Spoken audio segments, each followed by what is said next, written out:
Sheesh, the cut. What a full room we have. This session is going to be a discussion of new findings since 2013, when we were in this very same room talking about the same issue of the connections between using your ancestral language and health.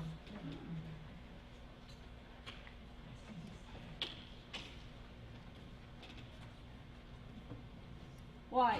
Why should we talk about this? People have different reasons for looking into this subject. Two of the reasons are to encourage language communities to go forward with their languages because it will improve the health of the individuals and the community.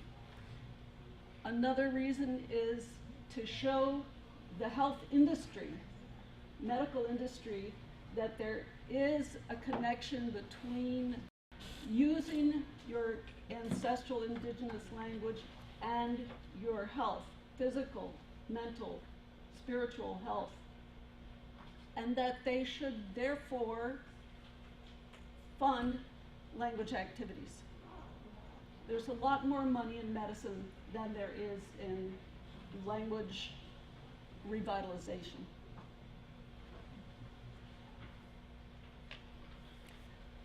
We'll look at different types of evidence, stories and statistics.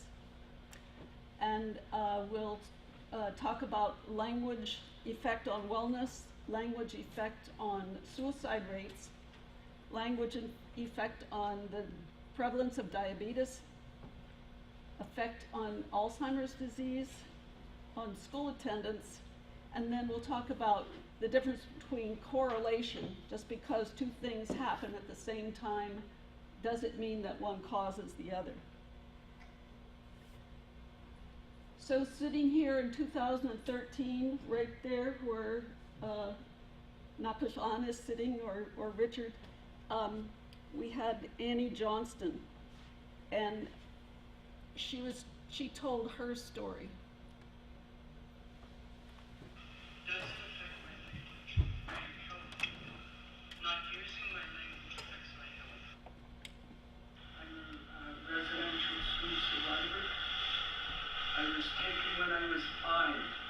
The elders in my community say they remember me talking, even if it was just thinly baby talk, but that's all I spoke.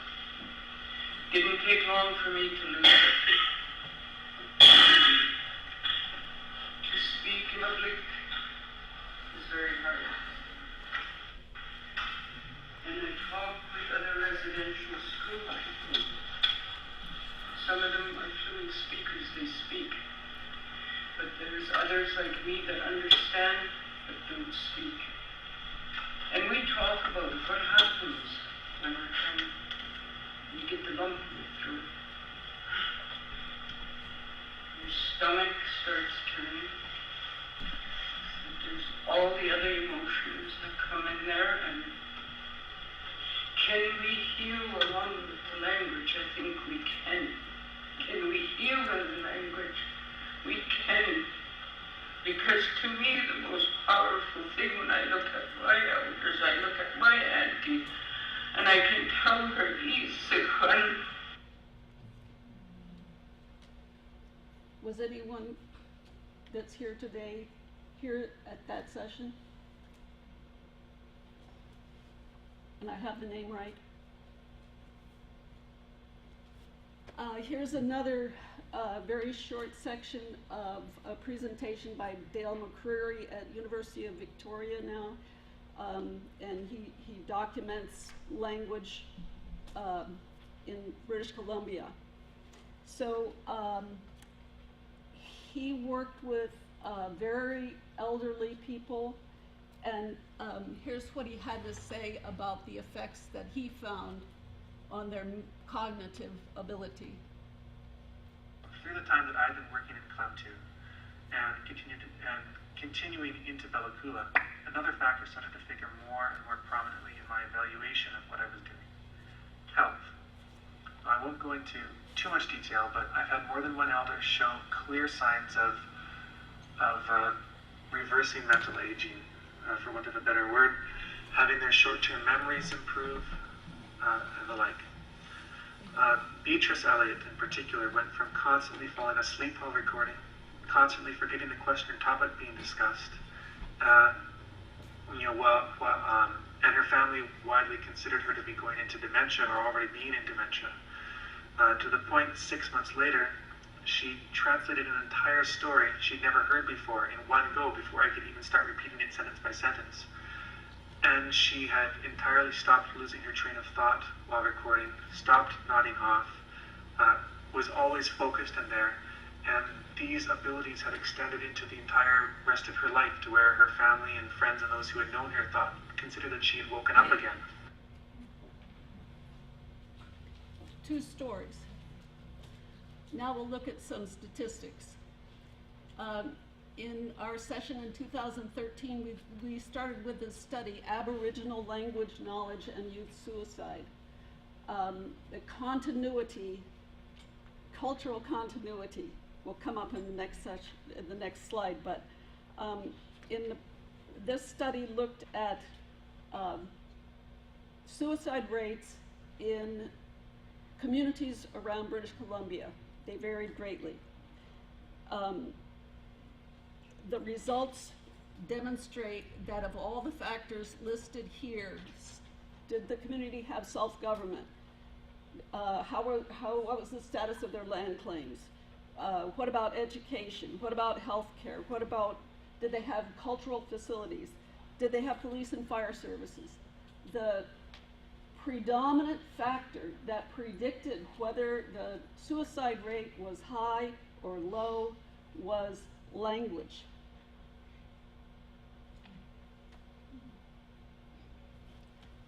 Youth suicide rates effectively dropped to 0 in those few communities in which at least half the band members reported a conversational knowledge of their own native language. High language, low suicide rate. Here's another study from Canada, Alberta. Cultural continuity, traditional Indigenous language, and diabetes in Alberta First Nations. So this study results in a graph here. This is the prevalence of diabetes, high prevalence, low prevalence.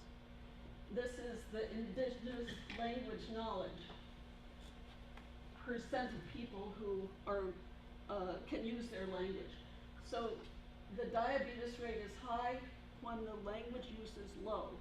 The diabetes rate is low when the language use is high.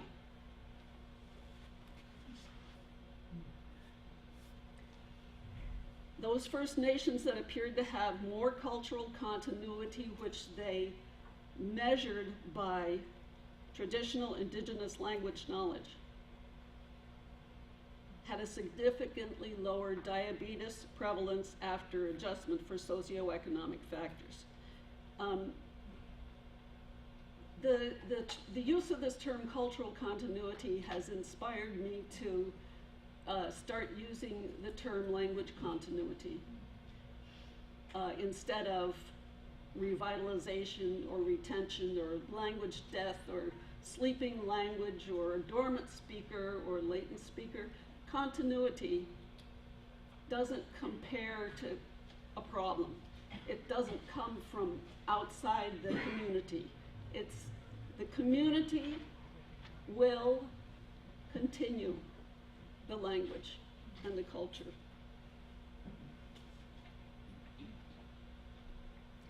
And this study gathered both stories and statistics. Gary Holton, who's here at this conference, we'll be talking about place names tomorrow, he reminds us that just because 2 factors are related, it doesn't mean that one causes the other. You may recognize this fuzzy picture that was recently in the Juneau Empire. When it rains, you see umbrellas. The more rain, the more umbrellas. So the two are correlated, right? I could draw a conclusion that umbrellas cause rain, right? So we don't want to confuse, just because things are correlated, that one causes the other. But Gary reminds us, in this situation, even if we can't yet show that language use causes greater well-being, the fact that a correlation exists should be enough for us to take the issue seriously and continue to delve into it.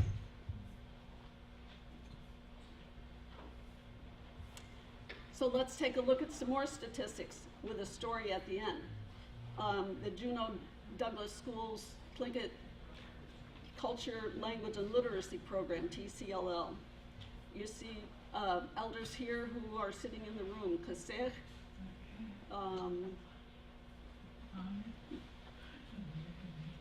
Kingesti is here. Shlak, Yaktashlak. So this program is in several classrooms in Harborview School. The students have Tlingit culture, the way it's written up throughout the curriculum, and they have language classes. Jessica Chester Serut is the language teacher with the help of the elders. So talking with Della Cheney one day about school attendance and health statistics, she said, oh, we could look at that for in Juneau, because we have the numbers. So here are numbers that appeared in Annie Calkin's 10 years later report on the TCLL program. And the blue is the TCLL students, and this shows the average number of days absent from school per year.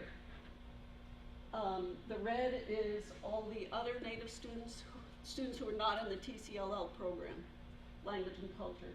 And the green or yellow, however it appears, is all the non-Native students. So we look at this, it's kind of a jumble. Can't draw any conclusions. So we did trend lines, an algorithm that the program has. And we see that the blue trend line for the TCLL student absenteeism rate dropped 26%. 26% over the last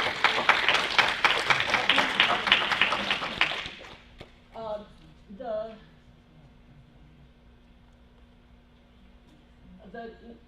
Native students not in the program dropped slightly. The non-Native students absenteeism increased slightly. We did a projection over the next 3 years from these numbers, what would happen. And we see that TCLL absenteeism rate dropping 40%. So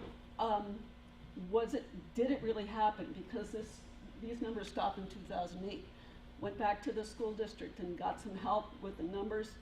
And the real numbers look like this.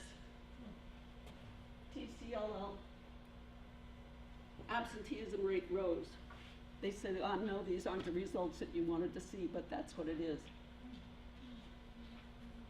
So I talked to the people on the ground, Salut, Kaseh, Nakashan, and said what happened. Nancy, Douglas, are you here?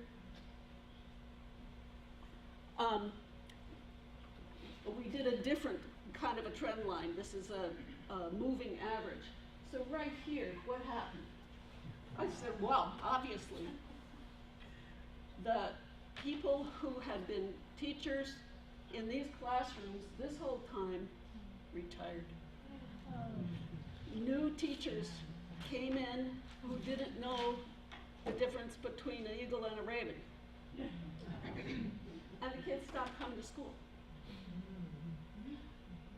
So what does that say about culture and classroom knowledge of the teachers in the classroom to keep the kids in school?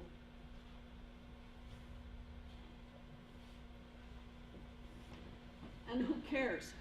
Well, from April this year, headline, attendance rates are set to become a federal benchmark. Your school will pass or fail according to your attendance rates. Schools are going to care about this. So it gets a little bit aside from the health, but not far. So we have statistics versus stories. We have the language community versus the health industry. Who cares more about statistics? Community or health industry? Health industry. Who cares more about stories? I mean, who values these? So we need to know both. I'm going to play another story.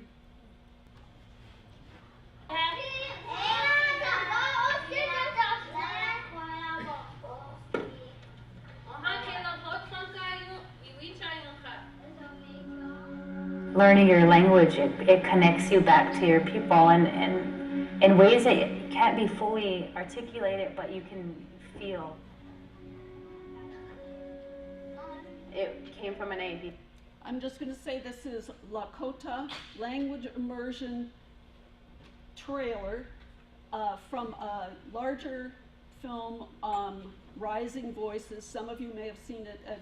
We screened it at UAS in September. But it's been on PBS maybe starting in November, so you should be able to find it on there, the 90-minute version. Yeah, that we want our language to survive, and it's not going to survive if we don't produce children speakers. We believe language revitalization is very important because we don't have very many speakers at all of our language, and our language is on the verge of being extinct, and that's a hard truth to swallow. Our language and our culture are the core of who we are as Lakota people, and that's our identity. And I feel like a lot of issues that children have today, or even adults have today, is the lack of identity. When you're healthy, you raise the level of health of the people around you, and I think that language does that for a person. It's a proven path to a better life in terms of finding out who you are, feeling that connection to the relatives before you. I see huge changes in the kids, and I see it affect and influence their personalities and identities, because they completely and fully believe that they're supposed to speak their language, and that they're supposed to pray, and that they're supposed to be Lakota people in and outside of the classroom. And so it's amazing to me. They don't even know how awesome they are.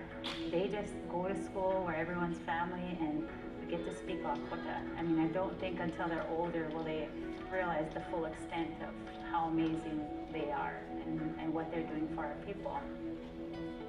Our kids walk into our classroom with a sense of security, with a sense of belonging, with a sense of complete knowing of who they are. And that's what gets to me. It makes me feel like I'm exactly where I'm supposed to be right now. It's definitely a path worth taking, worth trying for yourself to learn your language, but also to encourage your children to learn their language, or support programs that do language revitalization work, because it's just a really proven path to a better life and a better health for our people.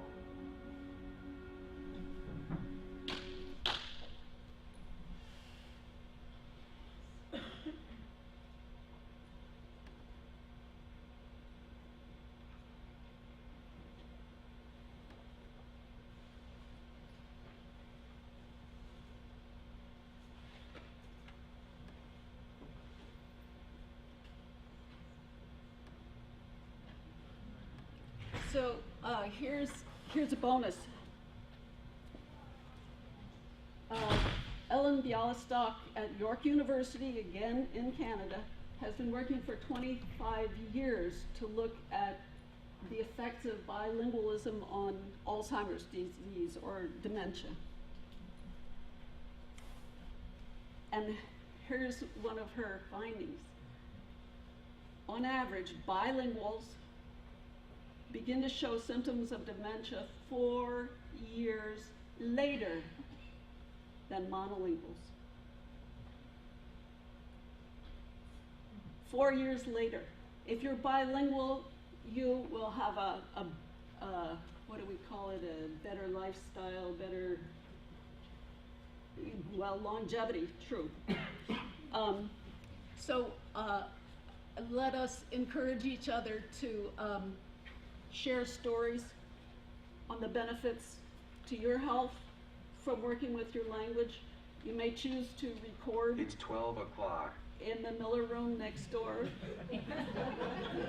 We needed that. We need to collect this data to support the language communities and to support the new knowledge for the health industry. I have a page of references if anybody wants them. They should be by the door, and they will be. Goodness, cheese.